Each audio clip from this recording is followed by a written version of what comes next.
So, part 2 of my end of 2022 UFC Champions predictions, and we are into the welterweight division next, and this is probably my boldest predictions. Third most likely, the number 1 pound-for-pound fighter, Kamaru Usman. He's third in my list. Second, ranked number 11 currently, KHAMZAT CHIMAEV. And who I think will be the most who I think is most likely to, who I think will be the champion of the welterweights by the end of 2022, Vicente Lucay. These are bold predictions. Like I said, Usman right now is the ranked pound for pound, the best MMA fighter on the planet. And I have him as third most likely. Jeez, that's crazy. It's mad. Why I have Vicente... Actually, no, I should start with Kamaru, because that's probably the most controversial one. Here's the thing. I legitimately think that Kamaru Usman is the pound-for-pound best fighter in MMA, and he's the most skilled, undoubtedly, in his division. He's the most skilled by far. But, at the end of the day, his last fights have shown, and in interviews as well, is talking about how he doesn't want to just when he wants to put on a show and knock these guys out and everything. He's falling in love with his hands. And at the end of the day, his best course for victory is to use his wrestling. His wrestling is where he's most dominant. But he'd much rather go and fight with his hands. Obviously, he's an incredible stand-up fighter. He's a great fighter. But, at the end of the day, he's not on the level of the best stand-up fighters. Like, you can say yes, but he knocked out Jorge Masvidal, who's a great striker as well. But even Masvidal said in interview in the cage or afterwards, he said that, hey, I was predicting I thought he was going to shoot for a takedown, but then came to right hand and boom, there you like it. So, I think the last time Usman actually attempted a takedown was against Masvidal the first time around in the, on his short notice fight in Fight Island. And before that, like even the fight before that with Colby, he didn't attempt a takedown. And I feel like that's where if he's would stick to his wrestling base, like he did against Tyron Woodley when he won the title, if he fought like that, I think he'd go undefeated.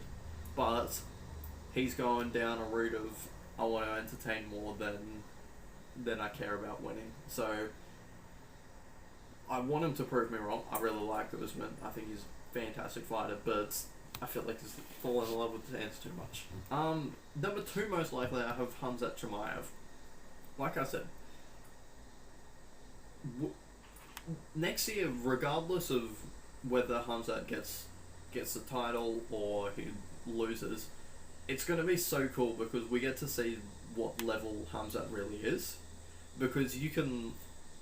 At the end of the day, we don't know where his ceiling is yet. We know that his floor is higher than the level he's been fighting at, 100% higher than that, but we don't know how high he's going to be. Maybe he's only a top 10 fighter. Maybe he's only a top 5 fighter. Maybe he becomes a champion. The most exciting thing is we get to find out about that next year. Well, hopefully. Hopefully we get to find out about that. And I only have him as second most likely because... Actually, no. Let's talk about Vicente Lucay for a little bit. Vicente Lucay, I think... He's very well-rounded. Like, against Michael Chiesa, I think I love that fight because it wasn't... Like, Chiesa obviously has a better wrestling pedigree than him, but it wasn't like he was afraid to go to the ground, because if he goes to the ground, hey look, I can submit you. You can try and submit me, I can escape that, I've got great jiu-jitsu. So he doesn't have to worry about any facet of his opponent's games, because he's that well-rounded. And I think that's what will help him so much. Like, against Usman, that's why I think he will beat Usman, because even though I can sit here and stand from the outside and say he's not shooting for a takedown, he's fallen in love with his hands, you're in a fight, you're going to be worried about that probably because he's a lot better than you at that. Except for Lucay, because he's going to go, okay, if he takes me down, I'm going to submit him. And I think that's what helps him a lot. Why I have him above KHAMZAT is, again, it's a lot more kind of just the mystique of we don't know yet, but we know that Vicente Lucay has hands. He has stand-up. He's incredible. Against KHAMZAT, realistically, we've seen one shot from him on the face. One real shot. And that was his one-punch KO of Gerald, whoever his name was. Disrespect, I'm sorry. But we know he has power, but we don't know what his stand-up fully looks like yet, because he's predominantly a wrestler at this moment, and I just feel like it's a lot easier for me to say that Lucay will be champion than KHAMZAT, because KHAMZAT still, we don't know yet. I'm excited to find out, and Lucay we already know he's that good. We already know that's good. But that's very bold prediction from me. Lightweights next. Third most likely, I have the current champ, Charles Oliveira. Second most likely, I have Islam Makhachev.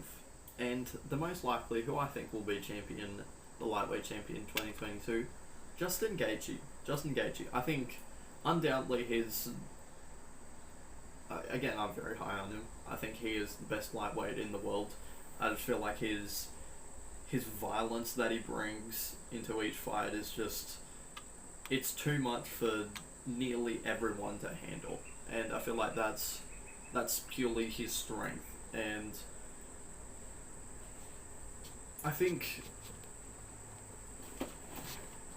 how do I talk about this? I think I'll go about Islam first, because I think at the end of the day you can say like, oh, Khabib 2.0, yada yada yada.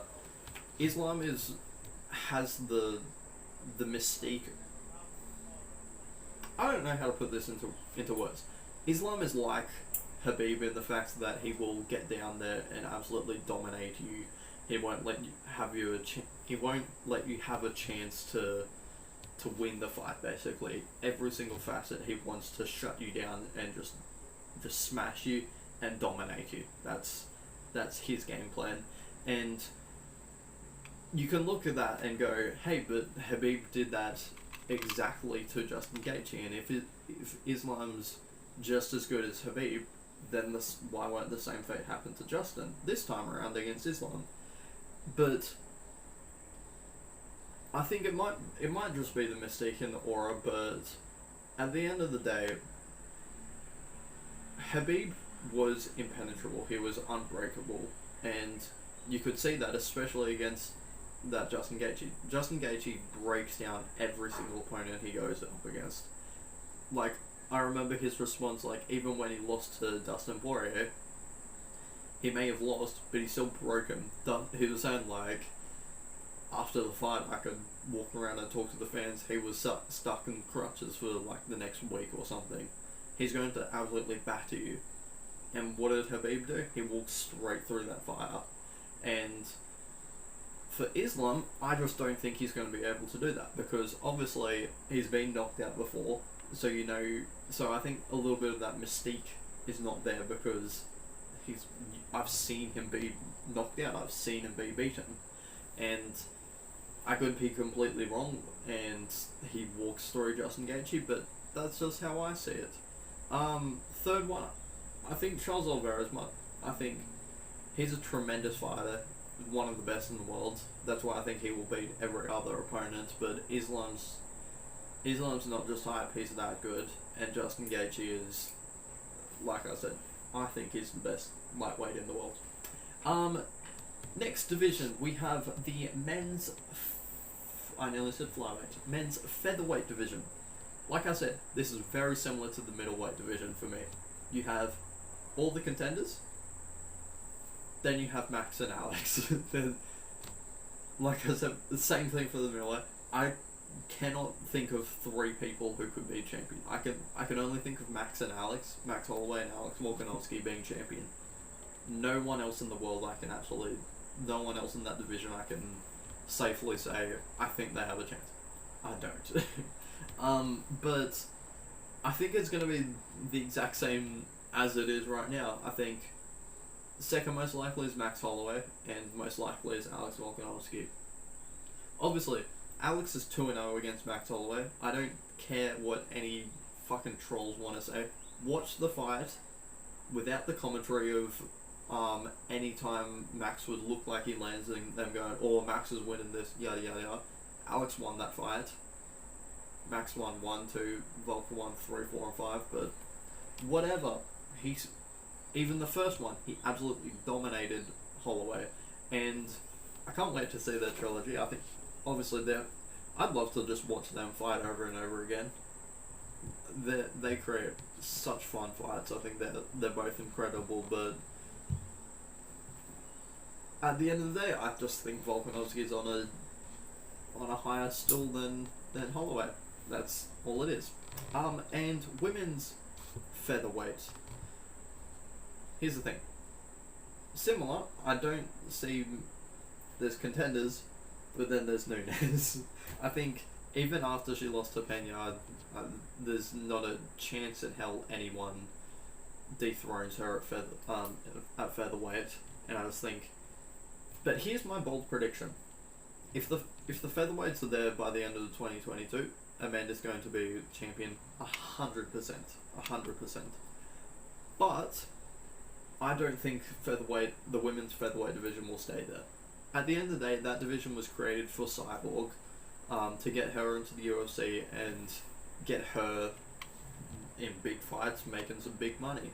But Amanda beat her, and Cyborg left, and now I don't even know, but how many years after? There's no rankings in the division yet, and you had what's the Australian chick? I forgot what the Aussie chick name who lost to Nunes, saying basically that the featherweight division is going to be scrapped anyway. I think it will be. I think it's going to get scrapped, that division, and that's another bold prediction of mine. But yeah, there's not much more to say about that. And that's probably a long time. Part 3 next.